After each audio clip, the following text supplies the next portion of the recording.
Boa noite a todos. Vamos dar sequência aos nossos trabalhos. No momento, não podemos estar presente em nossa casa espírita, devido ao estado de distanciamento social, mas podemos cuidar do nosso estado de aproximação com os benfeitores espirituais. Por isso, vamos mantendo os nossos encontros virtualmente. Hoje estamos aqui para tratar de um tema bastante importante para a nossa evolução espiritual. Mas antes de abordarmos o nosso tema, vamos fazer a nossa prece. Convidamos a todos a elevar os nossos pensamentos, buscando a sintonia com os nossos mentores espirituais, pedindo o auxílio que necessitamos, que possamos esquecer os nossos compromissos materiais e abrir o nosso coração, elevar nossos pensamentos e permitir que possamos ser merecedores deste auxílio que pedimos. Deus Pai e o nosso Mestre Jesus sabem exatamente as nossas necessidades e os nossos merecimentos. Portanto, precisamos fazer a nossa parte para receber o auxílio e os fluidos que serão encaminhados para nós. Jesus, nosso Mestre, obrigado pela oportunidade de estarmos aqui nesta caminhada evolutiva. Obrigado por estar ao nosso lado todos os dias. Jesus, lhe pedimos que interceda por nós junto ao nosso Pai, para que continue a nos auxiliar e nos mostrar sempre o melhor caminho. Pedimos ainda que nos ajude a fazermos as coisas certas, mas as coisas certas conforme a vontade do nosso Pai e não pela nossa vontade. Deus nosso Pai, que a tua luz e teu infinito amor nos ilumine e nos ampare, hoje e sempre. Que assim seja. Com base no Evangelho segundo o Espiritismo, capítulo 5, o nosso assunto de hoje está ligado, ao capítulo Bem-aventurados os aflitos. O item 4, causa atuais das aflições. A introdução. O objetivo deste estudo é analisar a dor e o sofrimento, tanto na forma de expiação como de evolução, tendo em vista um caminho mais consciente para os nossos espíritos. Conceito, então, de aflição. Agonia, atribulação, angústia, sofrimento, tristeza, mágoa, pesar, dor, cuidado, preocupação, inquietação, ansiedade, padecimento físico, tormento, tortura. Isto pelo dicionário Aurélio. Agora nós vamos ver na visão espírita. Aflição. Frequentemente, aflição é a nossa própria ansiedade, respeitável, mas sem utilidade. Projetada no futuro, mentalizamos ocorrências menos felizes, que em muitos casos não se verificam, como supomos, e por vezes nem chegam a acontecer. Causas atuais das aflições. As causas das aflições devem ser procuradas tanto no presente, atual encarnação, como numa existência passada. Devemos partir do princípio de que elas são justas. Se assim não pensarmos, poderemos cair no erro de jogar a culpa nos outros ou em Deus. Quer dizer, tudo se nos acontece tem um motivo, embora nem sempre o saibamos explicar com clareza. Somente na vida futura podem efetivar-se as compensações que Jesus promete aos aflitos da terra. Mesmo com essa certeza, dificilmente se compreende a conveniência de sofrer para ser feliz. Assim sendo, toda vicissitude pode ser vista sob dois ângulos. 1. Em vista da encarnação atual, e 2. Em vista de uma encarnação passada. Primeiramente, vamos abordar pela encarnação atual. Aqui devemos refletir sobre o sofrimento que nos visita, fazendo algumas indagações a respeito. Em caso de doença, será que me descuidei da saúde pela má alimentação ou sedentarismo? No caso do filho escolher o caminho do vício, dei-lhe a devida educação, amor e os cuidados necessários?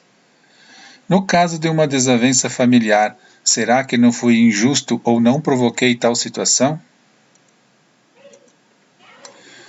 Que todos aqueles que são atingidos no coração pelas vicissitudes e decepções da vida interroguem friamente sua consciência, que remontem progressivamente à fonte dos males que os afligem, e verão, se o mais frequentemente não podem dizer: se eu não tivesse ou não tivesse feito tal coisa, eu não estaria em tal situação. Podemos notar que muitas vezes caímos por nossa própria culpa. Quantas vezes somos vítimas da nossa imprevidência, do nosso orgulho e de nossa ambição? Agora vamos ver em vista de uma encarnação passada.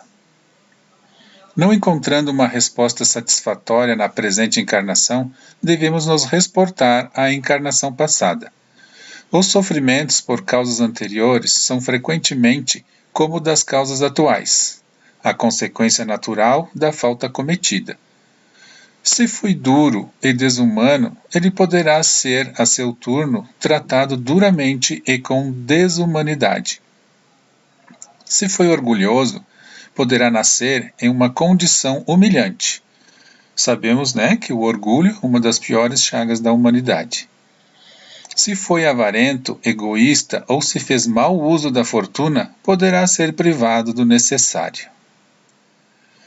Se foi mau filho, poderá sofrer com os próprios filhos.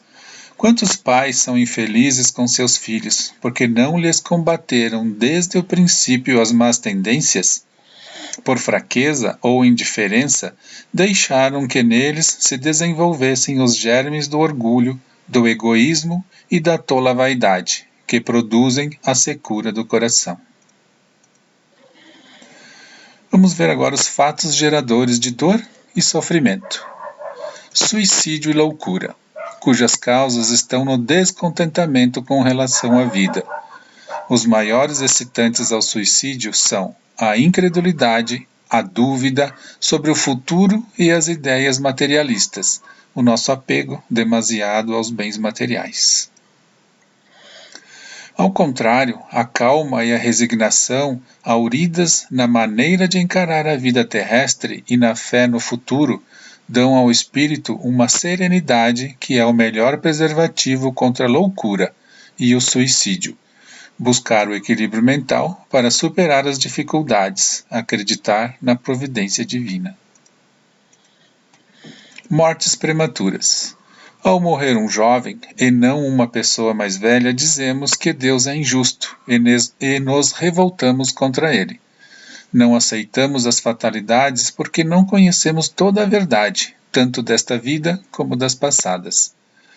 Crede-me, a morte é preferível numa encarnação de 20 anos a esses vergonhosos desregramentos que pungem famílias respeitáveis, dilaceram corações de mães e fazem que antes do tempo embranqueçam os cabelos dos pais. Frequentemente, a morte prematura é um grande benefício que Deus concede àquele que se vai e que assim se preserva das misérias da vida, ou das seduções que talvez lhe acarretassem a perda. Não é vítima da fatalidade aquele que morre na flor dos anos. É que Deus julga não convir que ele permaneça por mais tempo na terra. Demos esses 2 exemplos, mas poderíamos arrolar muitos outros, como por exemplo, as doenças prolongadas, a tuberculose, a AIDS, entre outras tantas doenças. Estados da alma. Melancolia. Por que uma vaga tristeza se apodera dos nossos corações e achamos a vida tão amarga? É que o nosso espírito aspira à felicidade e à liberdade, e que, preso ao corpo que lhe serve de prisão, se extenua em vão esforços para dele sair, mas vendo que são inúteis, cai no descorajamento e na languidez. Languidez quer dizer fraqueza do ânimo.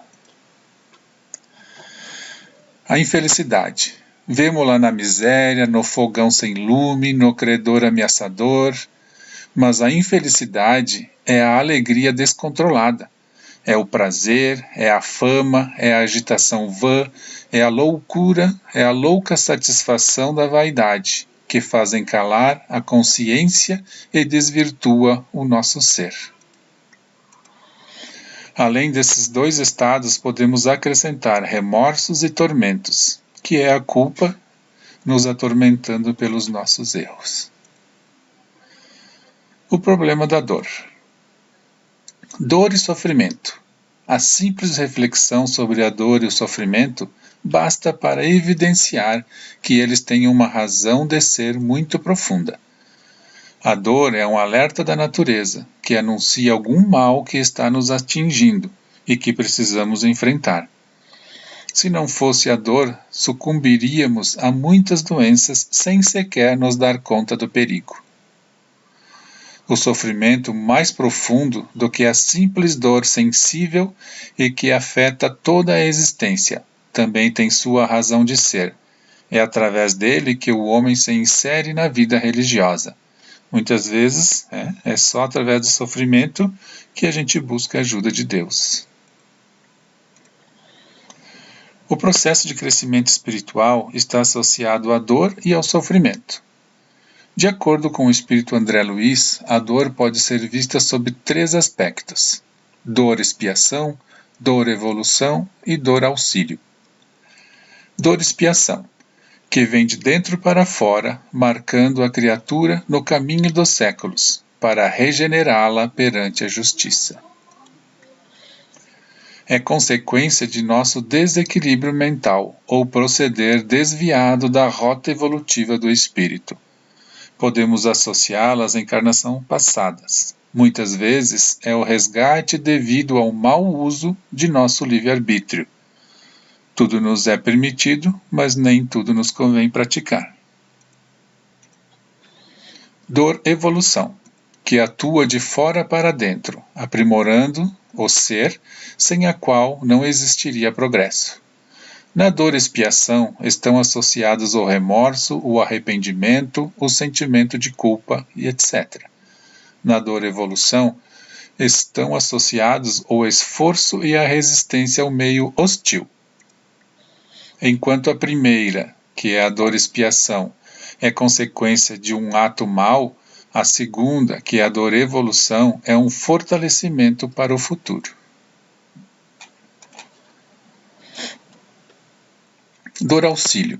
São as prolongadas e dolorosas enfermidades no envoltório físico, seja para evitarmos a queda no abismo da criminalidade, seja mais frequentemente para o serviço preparatório da desencarnação, a fim de que não sejamos colhidos por surpresas arrasadoras na transição para a morte.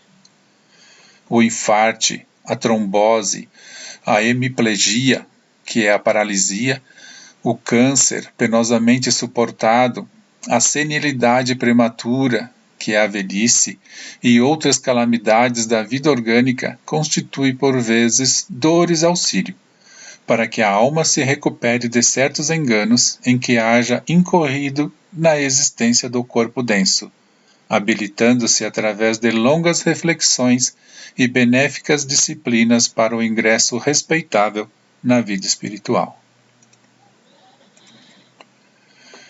Bem-aventurança na dor. A dor não é castigo, é contingência inerente à vida, cuja atuação visa a restauração e o progresso. A dor expiação é kármica, de restauração e libertação de carga que nos entrava a caminhada. É reajuste perante a vida, reposição da alma no roteiro certo, passageira, nunca perene. A dor evolução tem existência permanente, embora variável, segundo as experiências vividas pelo espírito. Ela acompanha o desenvolvimento, é sua indicação, é sinal de dinamização, inevitável manifestação do crescimento. Jesus, quando falava de dor, sede e fome, referia-se à dor evolução, a dor que nos direciona no crescimento do espírito, impulsionado pela fome de aprender e pela sede de saber. Conclusão. Saibamos sofrer e sofreremos menos. Eis o que os espíritos superiores nos dizem, que devemos nos lembrar em todos os estados depressivos de nossa alma, a fim de nos fortalecermos para o futuro. O sofrimento que devemos impor à alma para a elevação moral é o sacrifício, que se pode fazer esquecendo ofensas, eliminando a vaidade, combatendo o orgulho e o egoísmo. Esse sacrifício é abençoado por Deus e cria na cidade da consciência um clima de luz, que ilumina o céu do coração. Todavia, no que se refere ao corpo, deves cuidar dele com todo o amor, pois ele é instrumento da alma para a grandeza da vida. Então vamos nos encaminhar para a nossa prece final. Deus Pai, nosso Criador, faze-me perceber que o trabalho do bem me aguarda em toda parte. Não me permita perder tempo através de indagações e queixas que não sejam úteis. Lembra-me, por misericórdia, que estou no caminho da evolução com os meus semelhantes, não para consertá-los, e sim para atender à minha própria melhoria. Me induza a respeitar os direitos alheios, a fim de que os meus sejam preservados. Dá-me consciência do lugar que me compete, para que não esteja a exigir da vida aquilo que não me pertence. Não me permita sonhar com realizações incompatíveis com os meus recursos. Entretanto, por acréscimo de bondade, fortalece-me para a execução das tarefas ao meu alcance. Apaga-me os melindres pessoais, de modo que não me transforme em estorvo diante dos irmãos, aos quais devo convivência, respeito e cooperação. Auxilia-me a reconhecer que cansaço e dificuldade não podem converter-me em pessoa intratável, mas mostra-me por piedade quanto posso fazer nas boas obras, usando a paciência e coragem, acima de quaisquer provações que me atinjam a existência. Concede-me forças para irradiar a paz e o amor que nos ensinaste. E, sobretudo, Senhor, perdoa as minhas fragilidades e sustenta-me a fé, para que eu possa estar sempre em Ti e ser portador da Tua luz e amor aos meus irmãos. Que assim seja. Fiquem sob a proteção do nosso Mestre Jesus. Desejo uma boa semana a todos.